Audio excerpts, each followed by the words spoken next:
Capacitor और capacitance के बारे में पढ़े थे। आज हम लोग पढ़ेंगे पावर फैक्टर के बारे में।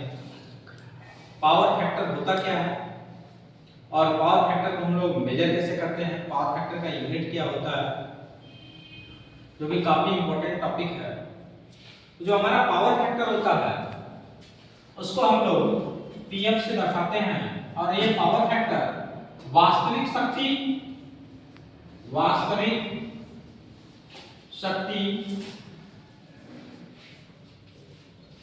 और आभासी शक्ति का अनुपात होता है। पावर फैक्टर जो हमारा होता है वो वास्तविक शक्ति और आभासी शक्ति का अनुपात होता है। एक तो फार्मूला ये है कि जो हमारा पावर फैक्टर होता है वह वास्तविक शक्ति और आभासी शक्ति का अनुपात होता है। वास्तविक शक्ति मतलब एक्चुअल पावर, आभासी शक्ति मतलब अपरेंट पावर। तो जो हमारा वास्तविक शक्ति होता है वह v into I cos phi होता है, और जो हमारा आभासी शक्ति होता है वो v into I होता है। तो v into I से v into I कट गया, पावर फैक्टर बराबर cos phi, पावर फैक्टर बराबर आ गया cos phi। तो पावर फैक्टर cos phi के बराबर होता है। एक फार्मूला और होता है, cos phi बराबर या पावर फैक्टर बराबर R बटे Z। R बटे Z, R रेजिस्टेंस है और Z यहाँ पे इम्पीडेंस है। R रेजिस्टेंस है और Z इम्पीडेंस है। रेजिस्टेंस डीसी और एसी दोनों सर्किट में होता है, जो करंट का अपोज करता है तो किसी भी मटेरियल का स्वाभाविक गुण होता है। इम्पीडेंस एसी में हमारा कई रेजिस्टेंस होता है, inductive reactance, capacitive reactance, resistance. ये तीनों मिलकर धारा के प्रवाह में रुकावट पैदा करते हैं या विरोध करते हैं, उसे हम लोग इम्पीडेंस कहते हैं। तो पावर फैक्टर रेजिस्टेंस और इम्पीडेंस के अनुपात को भी पावर फैक्टर कहते हैं। और जो तीसरी परिभाषा है पावर फैक्टर की, वह वोल्टेज और करंट के बीच बने कोसाइन को, एसी में वोल्टेज व करंट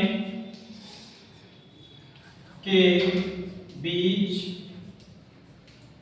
बने कोसाइन को हम लोग पावर फैक्टर कहते हैं। कोसाइन को पावर फैक्टर कहते हैं। तो पावर फैक्टर वास्तविक शक्ति और आभासी शक्ति का अनुपात होता है। वास्तविक शक्ति E बराबर v into I cos phi, आभासी शक्ति जो होती है वह v into I से v into I कट जाएगा, cos phi आएगा। पावर फैक्टर बराबर Pm बराबर cos phi R बटे Z। ये सब पावर फैक्टर का सूत्र है।